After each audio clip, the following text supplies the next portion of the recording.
Hello guys, in this video you're going to witness what happens when a 2100 Elo player goes up against a 500 Elo player in chess.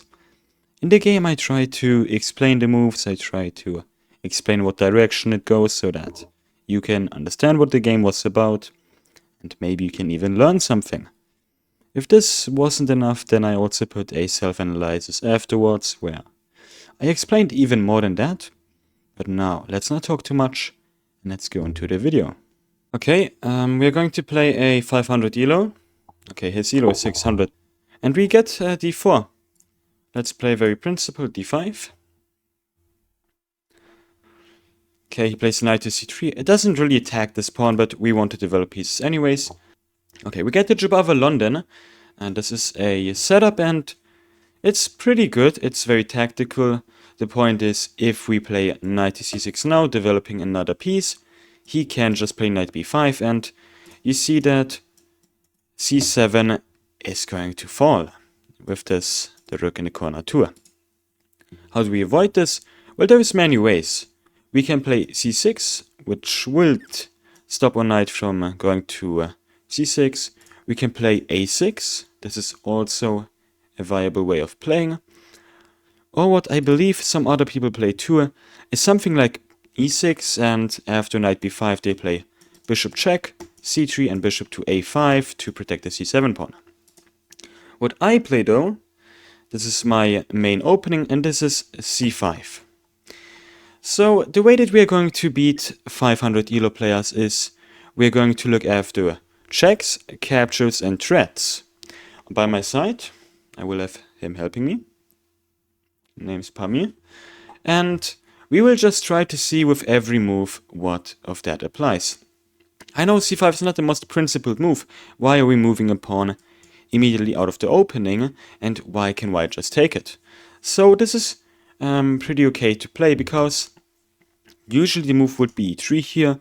They just reinforce the center, but the point is that, well, now we can play knight c6. And we are looking for e5. It's kind of a gambit, but we are going to get it back very fast. You can play c5 in many d4 positions. It's just a very typical move. I know it's not the most principled one, but I want to teach you this immediately. It's very, very common. White will often not even take, but then you're the one to take on d4. Okay, our opponent plays knight to f3, and now can we play e5? This is a question to you guys. Well, we need to count this. So we got one defender and he has two attackers, meaning e5 he can take, we take, and he takes back. We would lose a pawn in this variation, so if we cannot play e5 right now, then what are we going to do instead? Well, we can just play bishop to f5. Also, I'm now thinking like, what happens if they play knight to b5? I'm going to explain this in the analysis afterwards, but for now I think that playing the move bishop to f5 should be good. Yes. And the point is that we want to play e6 next. If we cannot play e5, then we just play e6. And we want to attack this pawn this way. The opponent plays e3. And now again, we don't need to worry about knight to b5 stuff. Again, I will explain it all in the analysis afterwards. For now, I think the move e5 should be pretty good. I will play this. They can play stuff like bishop to b5 exactly, but we just take back. And I don't think we have any problems here in this position. We managed to develop the knight, we managed to develop the bishops, and overall we are ready to castle. So he took the knight on c6. You should know that bishops are usually a little bit stronger than knights, because you see how this bishop is like so active, he sees so many squares, while this knight here like kind of gets blocked by this one single pawn. Bishops are usually a little bit stronger, so just taking on c6 doesn't make too much sense. What are we gonna do now? We need to think of normal developing moves before we do anything crazy. Also, at the same time, we need to know what is our opponent threatening. I'm doing this in my head the whole time. As it is my first video, I did forget that I do need to also explain this myself out loud. So I am always thinking, what is my opponent doing with each move? Okay, h3. What might be the idea of this move? Well, I'm thinking of g4 to attack this bishop. So what happens if like white gets those two moves in a row? I move back. Well, what then? I mean, g5, we can play knight to e4. So I don't think that this is a real big threat. White should have castled instead, probably. And I'm just going to castle the king. Oh yes, we get g4. I'm gonna drop this bishop back. It was also maybe possible to play bishop to e4, just to kind of get this pin on the rook, but they could just take us, and I don't know why we should give up the bishop here. Okay, we get e4. It's already very interesting to me, because white didn't castle the king. White definitely didn't like keep the pawns in front of his king if he's ever going to castle, and he's immediately putting a pawn in the center with e4. But you see how our king is here safely kind of in this corner, while his king is in the center. This is going to make him so many problems. What I'm thinking of immediately is something like queen to b6 even. Because f2 is a pawn that is pretty much always only protected by the king itself, so we could take this pawn with a check. Also, what I'm calculating right now is we can just take this pawn on e4. Because look at this, we take, he takes, we take, and there is nothing more to really attack the pawn on e4. The question is, do we take with the pawn, the knight, or the bishop? The bishop I can immediately eliminate, because after takes we do win a pawn, but we lose the bishop here. Pawn takes I can also eliminate that, because we give them this option of trading more queens, and if the king is in the center, the opponent's king, we usually want to keep the queens on the board, because we are going to be the ones attacking it. So I think what I'm going to play is knight takes e4. If he takes back, I'm going to recapture with the bishop. Again, we want to really avoid this trade of queens. So bishop takes, now this knight is pinned, and we still have this idea of queen b6 to attack the f2 pawn and attack b2. Right now what we have seen of the opponent is a calculation mistake. He played way too fast. He still has 13 minutes on his clock, but he played e4 in 25 seconds. Okay, that's actually quite a lot, but considering how much time he has on the clock, I don't think he thought about it so much. Okay, we get queen to e2. I think he just wants to long castle the king, and I don't see an immediate way to punish this move. But what I do think is good is ideas like queen to b6. He's protecting the f2 pawn now, so we need to find a different way how we can attack b2 with more force. I think I found a way to do that. It's actually a way to win a full piece, so this is a moment where I'm going to drink tea, and you can figure it out yourself. We can probably win this knight or this bishop or this pawn in a span of 2 moves. So what is it? I will give you 5 seconds.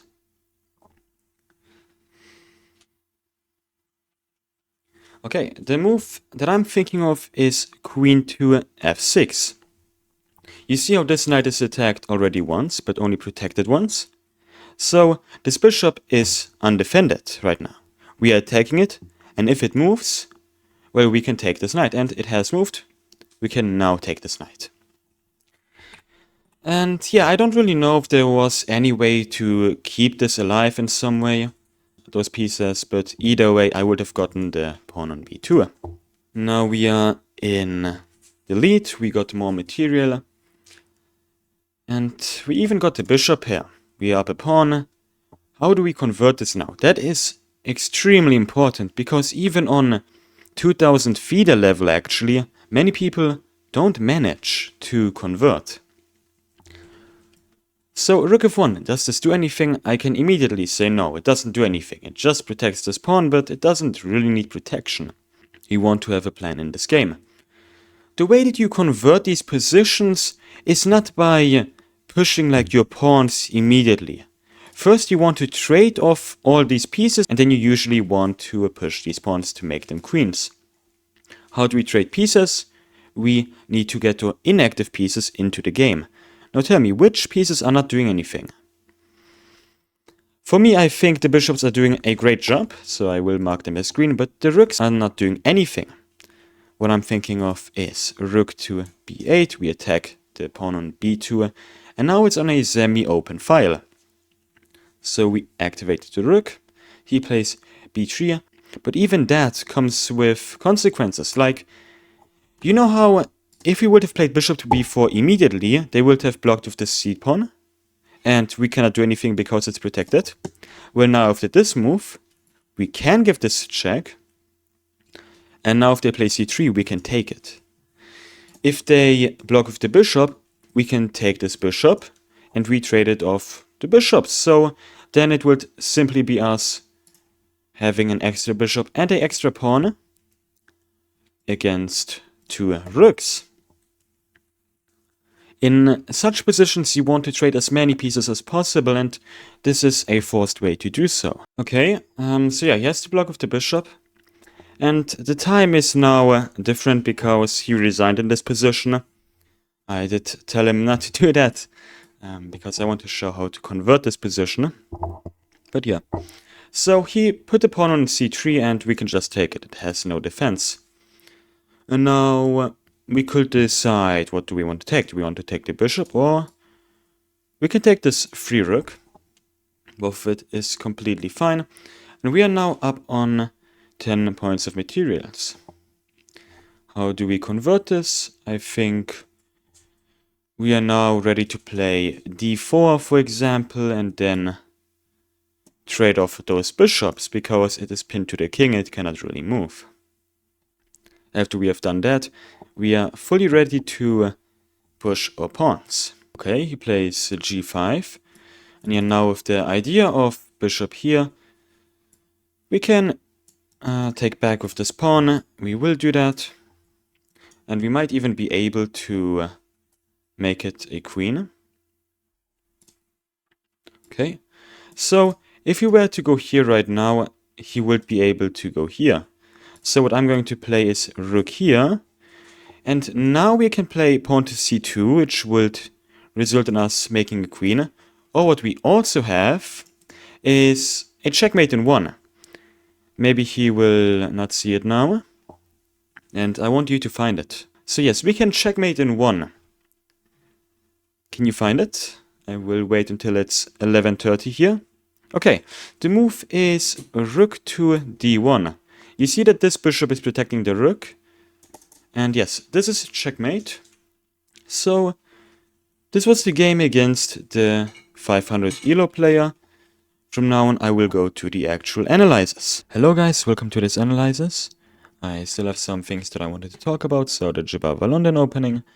The trick that I was talking about is knight c6, and white can play knight b5, and c7 will have to fall. So we avoid this by playing c5. If they play knight to b5 now, we have unlocked the vision with the pawn to a queen. We can give this a check. If they go back, we take after takes. We are threatening all kinds of things, and white should be lost. But my opponent didn't do that. He took that pawn, which is surprising, because in chess you do want to take control over the center. But with this, I mean, he has no pawns in the center. I tried to exploit that with knight c6. And this is a thinking way, actually, how you beat 500 ELOs. So you first want to look at checks, captures, and then threats. Here, I did this intuitively. I didn't really need to think, so I didn't have any checks. I didn't have any captures at the moment, so I might want to threaten e5 with an attack of the bishop, and maybe even d4 to attack this knight. He plays knight f3, he stops e5. I play bishop to f5, which the engine doesn't like because of some knight d4 and after bishop g6, e3, e6, takes, and some other stuff like bishop a6, for example. I mean, to be honest, it's extremely complicated to know. I still don't really know the clear reason why this move is bad. Yeah, but yeah, the engine is the engine, it's very strong. I think bishop to f5 is okay. Better would have been simple e6. I didn't like it because then this bishop is locked in here. But still, it does the job. But okay. Yeah, bishop to f5, e3, e6. We want to take this pawn. And he plays bishop to b5. We take it. And now he plays a very weird move. I have explained it in the game already, so I don't really need to explain it anymore. But it would have been better if, like, we played a6. And this is actually a very instructive moment. If no one is forcing you to take something, then you don't have to. You see how white could have just castled his king? Like, I could have castled and nothing would have happened here. So, he makes two moves with the bishop, and he just takes my knight without me even asking him to do that. So yeah, don't do that, guys. Only take if you're like needed to do so, or if you find a tactic, something like that. Plays h3. Here we identified what the threat could be. It was g4, but after some calculation, it was pretty harmless. So bishop g6 and the move e4 is a blunder. That is the blunder of the game, I think. Right now, white has only lost this game strategically by pushing his pawns that are supposed to be in front of his king, here, protecting him. He did not do that. So, yeah, we take this pawn. I was also looking at queen b7, but I think we should just pick up this free pawn. After takes. This is also completely fine. Queen e2.